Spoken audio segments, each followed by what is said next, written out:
Chapter 29. Book magic is the only sort we have.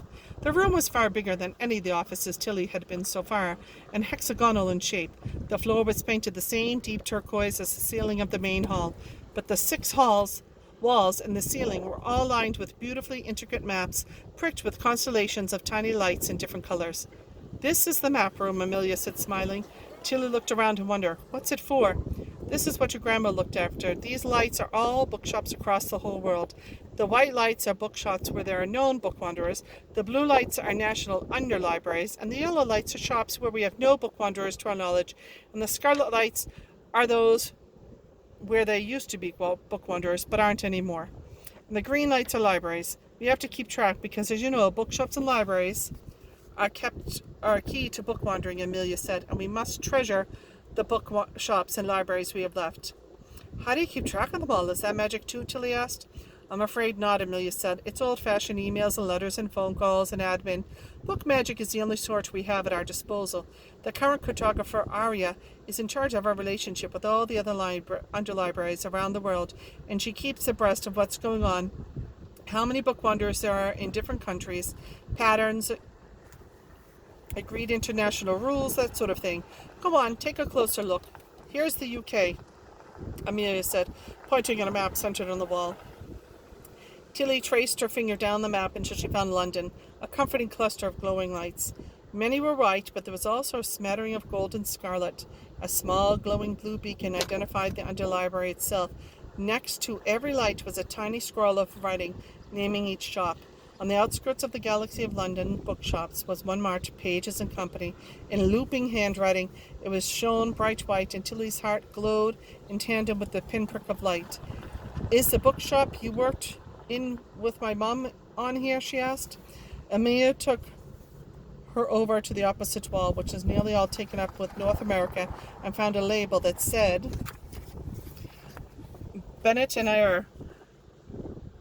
Among the cluster of New York lights, she touched the words again. "On a pretty special place, owned by a brother and sister. One day, when we have more time, I'll tell you all about that shop. But for now, we should probably go and check if your grandparents have arrived. This room is not a secret. You can visit it whenever you're here. You should get your grandma to bring you back and tell you more about it." Outside the map room, Amelia paused and handed Tilly her mum's The Little Princess. "It should go without saying, but please do not try to travel inside your mother's of a Little Princess again. It's clearly unstable without its final lines. I think we might need to look at this again at some point and work out why you were brought here, but as long as I can trust you not to wander inside this copy, you can keep it for now. I know it belonged to your mom, and it will mean a lot to you."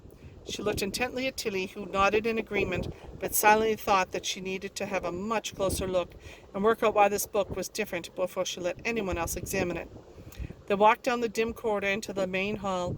Back past the sleepy librarian, Amelia led Tilly through an unassuming door that looked like a fire exit. "Is this another magical lift?" Tilly asked, suddenly realizing how exhausted she was after all that happened that day. "No, this one's just a fire exit," Amelia said. "We do try to comply with the up-to-date fire and safety regulations, even though no one knows we're here. Good faith, etc. We are librarians, after all." Tilly nodded as if she knew what Amelia meant, and then the door swung open and a burst of bracing October night air knocked into her. She was immediately wrapped in a hug from both her grandparents. "Thank you, Amelia," Grandma said, holding Amelia's arm tightly. "Do we know what happened? We thought she might have headed here.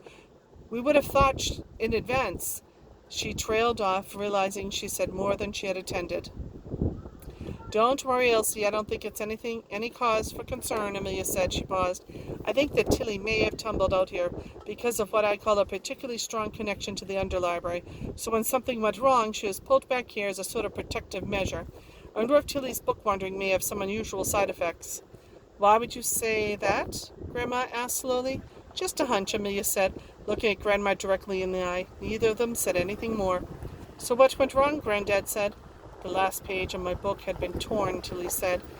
"I generally don't think we have any cause for concern," Amelia said firmly. "Tilly knows not to travel into that book." Again, this is a good lesson in the importance of the following book wandering rules. Maybe when Tilly's found her feet a bit more with the book wandering and had a little time to digest everything she's learned today, we can revisit this.